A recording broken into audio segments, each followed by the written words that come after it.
ಕಾನ್ಪುರದಲ್ಲಿ ತರಬೇತಿ ವಿಮಾನ ಪತನ, 2 ಪೈಲಟ್ಗಳು ಸಾವು. ಉತ್ತರ ಪ್ರದೇಶದ ಕಾನ್ಪುರದಲ್ಲಿ ತರಬೇತಿ ವೇಳೆ ಭೀಕರ ವಿಮಾನ ಅಪಘಾತ ಸಂಭವಿಸಿದ್ದು 2 ಪೈಲಟ್ಗಳು ಮೃತಪಟ್ಟಿದ್ದಾರೆ. ಕಾನ್ಪುರದ ಗಂಗಾ ನದಿ ತೀರದ ಸಮೀಪ ತರಬೇತಿ ಹಾರಾಟ ನಡೆಸುತ್ತಿದ್ದ ಟ್ವಿನ್ ಎಂಜಿನ್ ವಿಮಾನ ಏಕಾಏಕಿ ನಿಯಂತ್ರಣ ಕಳೆದುಕೊಂಡು ನೆಲಕ್ಕೆ ಪತನಗೊಂಡಿದೆ.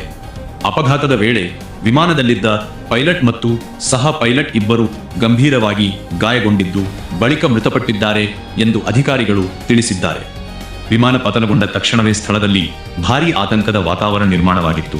ಮಾಹಿತಿ ದೊರೆತ ಕೂಡಲೇ ಪೊಲೀಸ್ ಸಿಬ್ಬಂದಿ, ಅಗ್ನಿಶಾಮಕ ದಳ ಮತ್ತು ರಕ್ಷಣಾ ತಂಡಗಳು ಸ್ಥಳಕ್ಕೆ ಧಾವಿಸಿ ಕಾರ್ಯಾಚರಣೆ ಆರಂಭಿಸಿದವು. ಅಪಘಾತದ ನಂತರ ವಿಮಾನದ ಅವಶೇಷಗಳು ಸ್ಥಳದಲ್ಲಿ ಪತ್ತೆಯಾಗಿದ್ದು ಅಧಿಕಾರಿಗಳು ಪ್ರದೇಶವನ್ನು ಸುತ್ತುವರಿದು ಪರಿಶೀಲನೆ ನಡೆಸಿದ್ದಾರೆ. ವಿಮಾನ ಯಾವ ಕಾರಣಕ್ಕೆ ನಿಯಂತ್ರಣ ಕಳೆದುಕೊಂಡಿತು ಎಂಬುದು ಸದ್ಯಕ್ಕೆ ಸ್ಪಷ್ಟವಾಗಿಲ್ಲ. ತಾಂತ್ರಿಕ ದೋಷ, ಹವಾಮಾನ ಪರಿಸ್ಥಿತಿ ಅಥವಾ ಪೈಲಟ್ಗೆ ಎದುರಾದ ತುರ್ತು ಪರಿಸ್ಥಿತಿ ಸೇರಿದಂತೆ ಹಲವು ಸಾಧ್ಯತೆಗಳ ಬಗ್ಗೆ ತನಿಖೆ ನಡೆಯುತ್ತಿದೆ.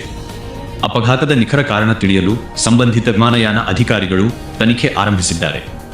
ಈ ದುರಂತಕ್ಕೆ ಉತ್ತರ ಪ್ರದೇಶ ಮುಖ್ಯಮಂತ್ರಿ ಯೋಗಿ ಆದಿತ್ಯನಾಥ್ ಸಂತಾಪ ಸೂಚಿಸಿದ್ದು ಮೃತರ ಕುಟುಂಬಗಳಿಗೆ ತಮ್ಮ ಆಳವಾದ ಸಂತಾಪ ವ್ಯಕ್ತಪಡಿಸಿದ್ದಾರೆ.